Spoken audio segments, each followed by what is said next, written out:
Target KCR సర్కార్ BJP సరికొత్త వ్యూహం. ఆర్టీఐ ద్వారా బండి సంజయ్ 100 దరఖాస్తులు. బీజేపీ ఇటీవల జరిగిన పార్టీ జాతీయ కార్యవర్గ సమావేశాల తర్వాత మరింత ఉత్సాహంగా ముందుకు సాగుతుంది. కేసీఆర్ ప్రభుత్వాన్ని టార్గెట్ చేస్తూ ప్రజల్లోకి వెళ్లే ప్రయత్నం చేస్తుంది. ఈ క్రమంలోనే మరో సరికొత్త వ్యూహాన్ని అమలు చేస్తుంది. కేసీఆర్ పాలనపై ఆ పార్టీ నజర్ పెట్టింది.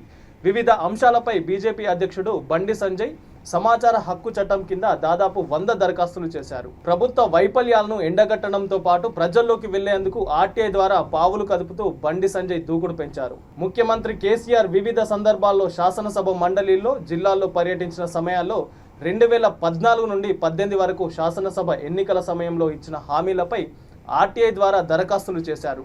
సీఎంఓతో పాటు రాష్ట్ర ప్రభుత్వ ప్రధాన కార్యదర్శి, ఆర్థిక, రెవెన్యూ, ఏసీబీ, పంచాయతీరాజ్, సాగునీటి, విద్య, వైద్య శాఖల నుంచి ఈ చట్టం కింద సమాచారం అడిగారు. అలాగే పార్టీ అనుబంధ విభాగాల ద్వారా కూడా ఆర్టీఐ కింద సమాచారం అడగాలని బీజేపీ నిర్ణయించింది. బండి సంజయ్ తన దరఖాస్తులో ప్రధానంగా ముఖ్యమంత్రిగా బాధ్యతలు చేపట్టినప్పటి నుంచి కేసీఆర్ ఇచ్చిన హామీలు, అందులో నెరవేర్చినవి, పెండింగ్లో ఉన్న వాటి వివరాలు కోరారు. అలాగే సీఎంగా ఎన్నిసార్లు సచివాలయానికి వెళ్లారు, ముఖ్యమంత్రి అధికారిక నివాసంలో ఎన్ని రోజులున్నారు, ఫామ్ హౌస్లో ఉన్న రోజులెన్నో వంటి వివరాలు అడిగారు. అలాగే ప్రగతి భవన్ నిర్మాణానికి చేసిన ఖర్చుల వివరాలు ఇవ్వాలన్నారు. ఇక ఉద్యోగాల విషయానికి వస్తే 2014 నుంచి 2022 వరకు ఉద్యోగాల భర్తీకి జారీ చేసిన నోటిఫికేషన్లు, కొత్తగా ఉద్యోగాల్లో చేరిన, పదవి విరమణ చేసిన వారి వివరాలు, బిశ్వాల్ కమిటీ నివేదిక ప్రకారం ప్రభుత్వ శాఖల్లో ఖాళీల వివరాలు ఇవ్వాలని కోరారు.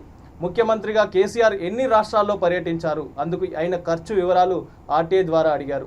8 ఏళ్లలో ముఖ్యమంత్రిగా తీసుకున్న జీత భత్యాలు 2014 జూన్ 2 నాటికి, 2022 జూన్ 25 నాటికి అసెంబ్లీ నియోజకవర్గాల వారీగా అందుతున్న సాగునీటి వివరాలు కోరారు. అలాగే 2014-2022 మధ్య జిల్లాల వారీగా ఎస్సీ, ఎస్టీలకు భూ పంపిణీ వివరాలు, నిర్మించిన 2 పడకల గదులు, ఇళ్ల వివరాలు ఇవ్వాలన్నారు.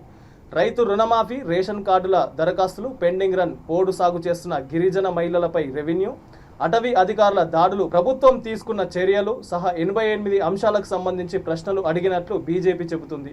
మొత్తం మీద కేసీఆర్ సర్కార్ను టార్గెట్ చేస్తూ బీజేపీ దూకుడు పెంచింది. కాగా మోడీ తెస్తానన్న బుల్లెట్ ట్రైన్ ఎంతవరకు వచ్చింది, రైల్వే స్టేషన్లు ఎందుకు ప్రైవేటుకు ఇస్తున్నారు, రైళ్లు ఎందుకు తగ్గిస్తున్నారు, ప్లాట్ఫారం టికెట్ ధర ఎందుకు పెంచారు, 2022 వరకు రైతుల ఆదాయం రెట్టింపు చేస్తారని ప్రధాని మోడీ ప్రకటించారు. రైతుల ఆదాయం సంగతేమో కానీ పెట్టుబడి ఖర్చులు రెట్టింపు అయిన విషయం వాస్తవమా కాదా, 2022 వరకు దేశంలోని ప్రతి ఒక్క పేద కుటుంబానికి పక్కా ఇల్లు నిర్మిస్తారని ప్రధాని మోడీ ఇచ్చిన హామీ ఎంతవరకు వచ్చింది, ఎన్ని ఇండ్లు నిర్మించారు, సమాచారం ఇప్పించగలరు. 2014 వరకు ప్రధాన మంత్రులు చేసిన అప్పు ఎంత, 2014 నుండి 2022 వరకు నరేంద్ర మోడీ చేసిన అప్పులెంత, సమాచారం ఇప్పించగలరు అంటూ ట్విట్టర్, ఫేస్బుక్ వేదికగా టీఆర్ఎస్ అభిమానులు కూడా ప్రశ్నల వర్షం కురిపిస్తున్నారు. ఏది ఎలా ఉన్నా ఆర్టీఐ ద్వారా దాఖలు చేసిన దరఖాస్తులకు ప్రభుత్వం నుంచి ఎలాంటి సమాధానం వస్తుందన్నది బీజేపీ వర్గాలతో పాటు ఇటు సామాన్య ప్రజలు కూడా ఎదురు చూస్తున్నారు.